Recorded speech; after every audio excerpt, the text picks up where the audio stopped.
Halo, selamat sore. Jumpa lagi dengan saya Leli Novita. Nah, kali ini saya ada di peternakan ayam. Kita akan interview, ngobrol seputar bisnis dengan peternak ayam dengan Bapak Haryanto. Ya, langsung aja kita bisa tanya-tanya bagaimana beliau mengelola bisnisnya. Nanti bisa buat gambaran teman-teman yang ingin berbisnis atau berternak ayam. Oke, langsung aja. Selamat sore, Pak. Yeah. Selamat sore. Yeah. Oke Pak, ini kan di channel ini kita bahas bisnis Pak. Siapa tahu yang nonton ini lagi pengen bikin peternakan ayam. Nah Bapak Haryanto bisa cerita ini ternak seperti ini kan otomatis ya Pak? Ya, sistem otomatis. Jadi ternak ayam harus tahu bahwa kita harus bisa mengkondisikan kondisi cuaca. Jadi pendinginnya, panasnya itu harus terkontrol, makanya harus dengan sistem closed source. Ini kalau boleh saya katakan ini sistemnya adalah sistem closed source. Oke Pak, kemudian ini kan klise awal orang mulai bisnis pasti tanya ini dengan bentukan seperti ini, sistem otomatis itu modal awal kira-kira berapa Pak? Untuk kandang saya ini kapasitasnya 30.000. 30.000. Jadi modal awalnya sekitar per ekornya 50.000. Jadi kalau di jumlah total sekitar 1,5 miliar. Oke, jika teman-teman punya modal yang lumayan cukup bisa buat seperti ini dengan modal 1,5 M.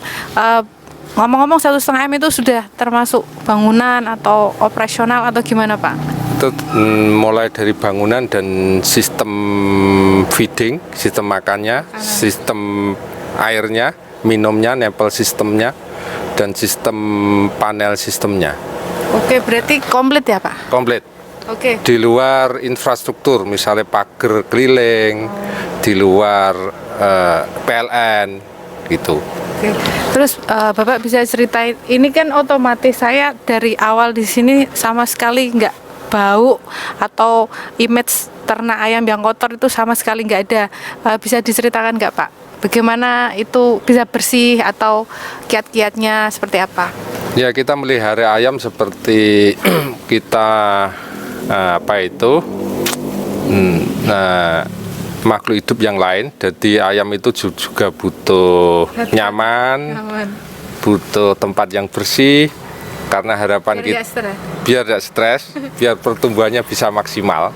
Kalau pertumbuhannya maksimal, otomatis daging yang dihasilkan pun lebih banyak dan kualitas daging pun lebih baik. Akhirnya secara marketable daging pasti nanti banyak konsumen yang senang karena kualitas dagingnya lebih bagus.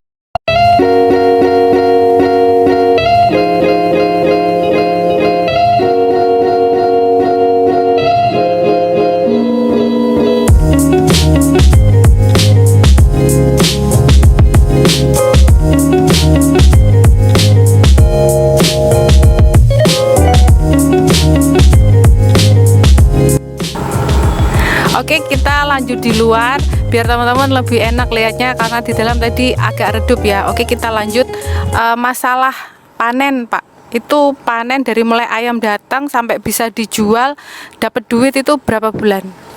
Jadi kalau mulai ayam datang itu namanya DOCN.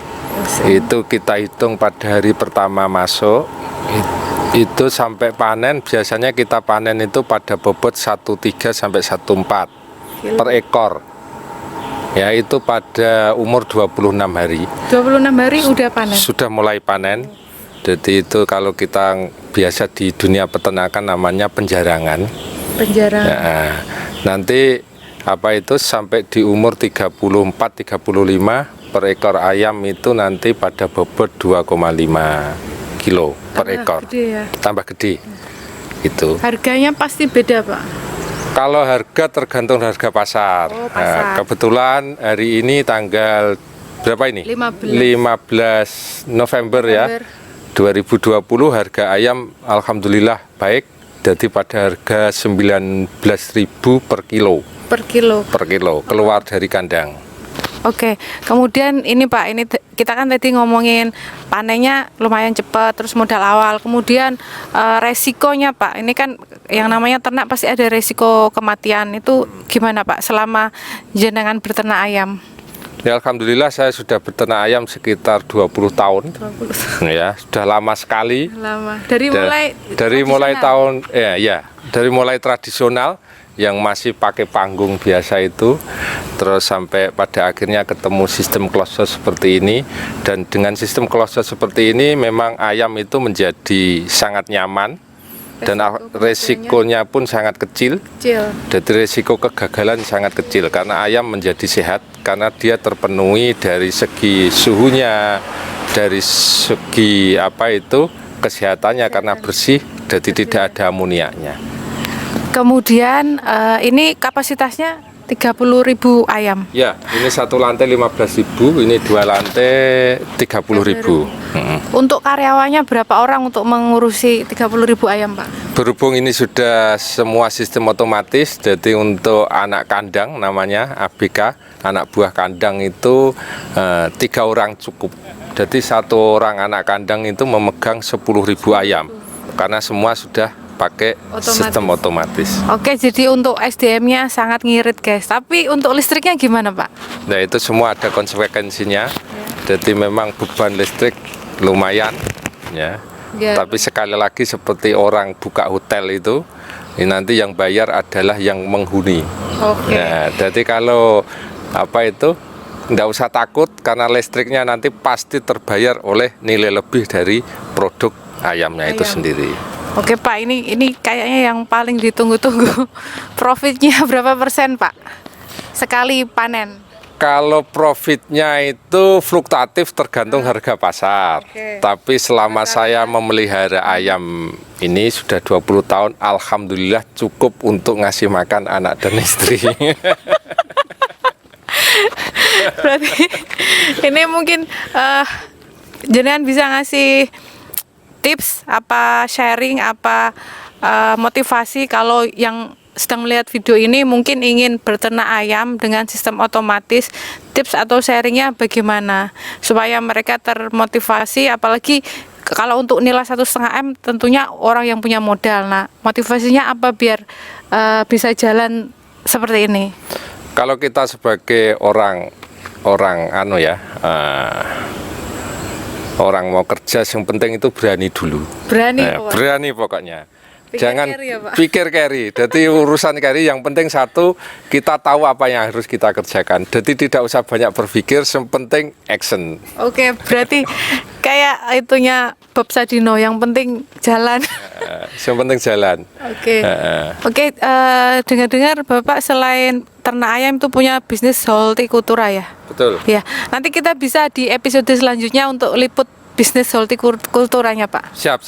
Saya mempunyai ini lagi menggalakkan pertanian organik. Jadi saya menanam melon organik, terus lombok organik, terus jagung manis organik, dan ini saya mengembangkan padi organik, gitu. Oke, tapi pemasaran sementara sudah keluar kota apa masih di Kota Kudus kalau yang hortikultura? Hortikultura untuk mencukupi kebutuhan Kudus saja sudah kurang-kurang, Mbak. Oke, berarti potensi pasar itu masih sangat terbuka kalau benar-benar kita mau garap. Oke, jadi untuk hortikulturanya yang organik sementara di Kota Kudus aja itu sudah kurang-kurang. Jadi mungkin kalau kapasitasnya ditambahi bisa keluar kota, tapi nggak tahu, kita nanti lihat Bapak Haryanto ya Pak rencananya seperti apa. Iya Mbak. Nah, nanti makanya saya harapkan nanti anak-anak muda ini setelah melihat konten ini bisa tanya-tanya. Yang penting jangan banyak bertanya, yang penting langsung action gitu aja. Ya. Oke, berarti kita bisa ambil kesimpulan ya teman-teman, kalau mau bisnis yang penting langsung action ya Pak, betul? Betul. Jadi enggak usah banyak berpikir ya. Nanti kalau kita tahu tapi tidak action itu nanti kayak orang mimpi buruk. Nanti tahu-tahu kita bangun gitu enggak mengerjakan apa-apa nanti ya. Oke, itu nasihatnya sangat bagus sekali teman-teman. Oke, sekian dulu Pak, terima kasih atas waktunya. Semoga nanti di episode selanjutnya kita bisa liput bisnis hortikulturanya. Oke Pak, makasih. Sama-sama, terima kasih.